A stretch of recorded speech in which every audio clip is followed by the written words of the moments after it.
বুক পেতে দিয়ে বলেছে, বুকের ভিতরে তুমুল ঝড়, বুক পেতেছি গুলি কর।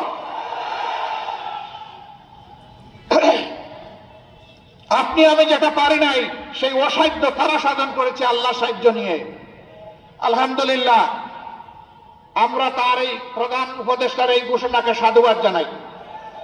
আমরা বলি হ্যাঁ, তাদেরকে অবশ্যই অন্তর্ভুক্ত করুন।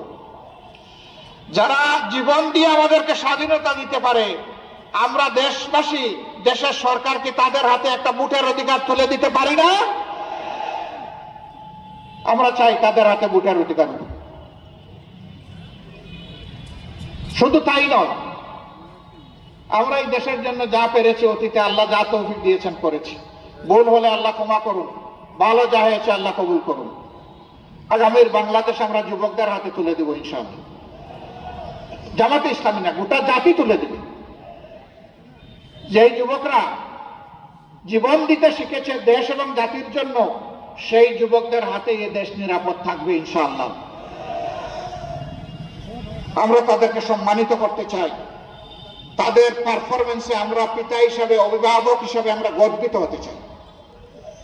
এমন একটি সোনার বাংলাদেশ আমরা দেখতে চাই, যে বাংলাদেশে বাঘ বিভক্তি, হিংসা এবং হানাহানি থাকবে না, বৈষম্য থাকবে না।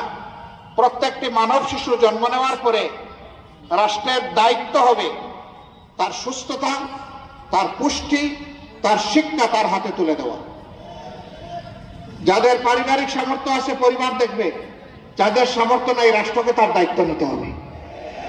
আমরা চাই না মায়ের আর একটি সন্তান অনাদরে, অবহেলায় সে পথ শিশু অথবা ড্রপ চাইল্ড হোক, এটা আমরা চাই না।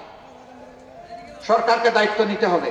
আগামীতে যে সরকার কায়েম হবে, আমরা চাই এমন একটি বাংলাদেশ, যেই বাংলাদেশে জাতির যে মেরুদণ্ড শিক্ষা হবে, নৈতিকতার উপর ভিত্তি করে গড়ে তোলা হবে। শিক্ষা মানুষকে মানুষ হতে শেখাবে। শিক্ষার মাধ্যমে ডাকাত তৈরি হবে না, ডাকাত তৈরির শিক্ষা বদলিয়ে মানুষ তৈরির শিক্ষা করতে হবে। আমাদের শিশুরা, আমাদের সন্তানেরা শিক্ষার পাঠ চুকিয়ে যখন প্রতিষ্ঠান থেকে বের হবে, তখন এক টুকরা বেহুদা কাগজ নিয়ে, সার্টিফিকেট নিয়ে বের হবে না, বরঞ্চ কাগজের সাথে সাথে হাতের মধ্যে কাজ নিয়ে তারা সেখান থেকে বের হবে ইনশাআল্লাহ। এইভাবে জাতির প্রত্যেকটা প্রাপ্তবয়স্ক মানুষের